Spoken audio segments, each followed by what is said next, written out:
Well, here we go, my hoop addicts. Just wanted to talk about basketball because that's what we do on this channel. I appreciate you guys tuning in. We have some huge news in the NBA world. Yes, this news technically came out like several hours ago, but there was nothing really official on it, what they were going to do about the situation. So if anyone is late to the party, Ime Udoka has officially been suspended the entire 2022 to 23 season, coming out by Adrian Wojnarowski, coming out by Shams, coming out by Chris Haynes, aka Yahoo Sports, and all that.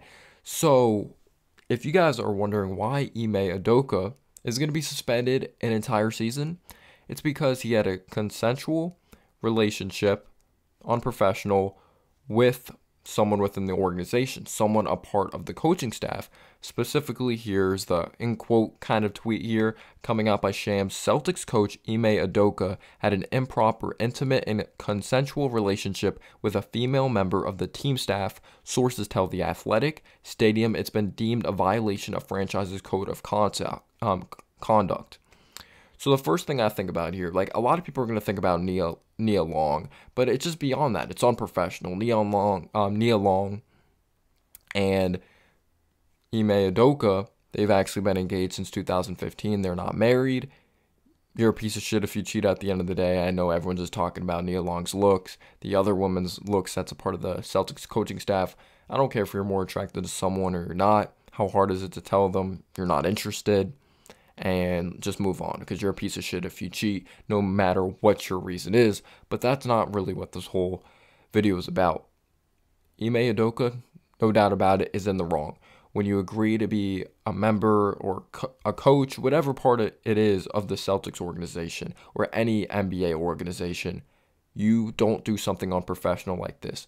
Relationships working doesn't meet at all. And when he went on to sign that contract, I'm sure he had papers he had to fill out, certain violations, certain rules, check it off, sign your name, be professional here. These are the people you're going to work with. You can't have any relations, especially when you're the head coach, because you have the power.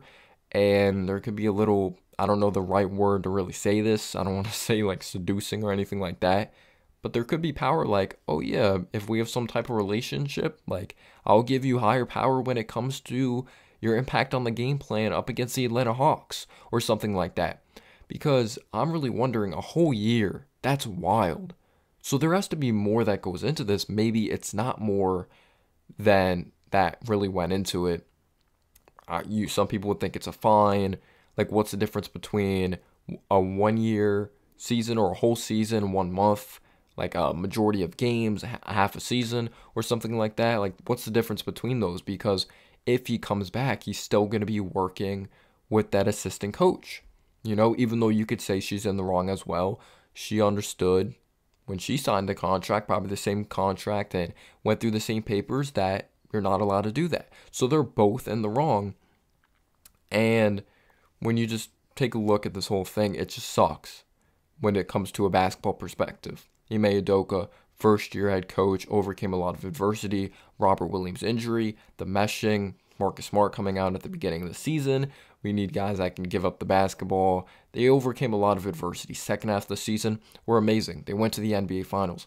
You can't count out what Ime Udoka did, and it's crazy that his time in the NBA or the time with the Celtics may be done, because another report came out that the Celtics say a decision about his future with the team will be decided on a later date.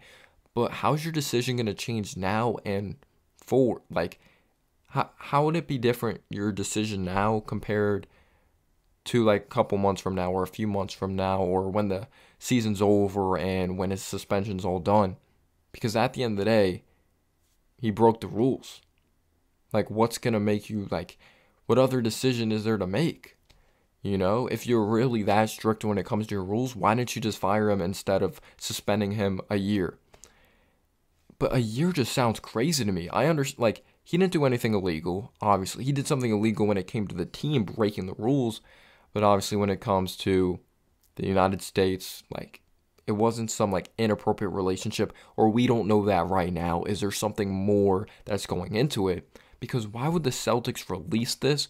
Why would the Celtics put this publicly out there if it's kind of not, like, if it's not that serious, or it is serious, or we just know everything that goes on nowadays? Maybe that's just 2022, the state of social media. And you're just really going to be in a pickle if you bring this guy back, no matter how great of a coach he is. So, what's going to go on to happen? The Celtics, Robert Williams, just like last year, missing a chunk of time. He's going to miss several weeks coming back from a procedure, coming back from surgery, I mean to say. So, is there other girls involved? Is there more that goes into it? And I hate when stuff like this comes out because cheating or not, you don't want people's personal lives to be out there. But the Celtics are stuck in a pickle. And if Ime Udoka does go on to be fired, released, will he have an opportunity somewhere else? Because this isn't bad enough to be expelled from the NBA. This isn't some racism going on. This isn't something like putting his hands on a woman type of thing. But I don't think he did that, but we don't really know the full details or anything like that. And it's going to be interesting what goes on to happen with the Celtics. So, you guys are probably wondering what's happening with the Boston Celtics head coaching position. Well, they're promoting Joe Mazzulla, who's an assistant coach of the Boston Celtics. He's going to be the interim coach for the season. And dug up some information on him, or someone dug up some information on him. Shout out to Clutch Points. That it was a long time ago. It was in 2009, but he doesn't have the best background. He doesn't. So, during the time, Mazzulla was suspended by West Virginia coach Bob Huggins for his arrest on charges of domestic battery. Mazzulla, however you want to pronounce it, allegedly grabbed a woman by the neck at the Lady Lizard Bar in Morgantown, West Virginia. Both incidents involved alcohol. He was charged with domestic battery in 2009. So there's bad history there. You could say it was a very long time ago. Hopefully he makes better decisions now. But now hiring someone that's a domestic abuser, that's just not great, in my opinion. So did the Celtics make the best decision? Do you think they should have just fired him? Because not much is really going to change with this. Like, what's going to make you change your mind? How can you bring this guy back? Are you going to let go the woman that he was having relations with? He broke the code at the end of the day. He broke the rules at the end of the day. Even if you think those rules are stupid, and I think they're pretty stupid, a whole year, a whole season of basketball? That's pretty wild to me. But let me know down below your thoughts. Peace out, y'all.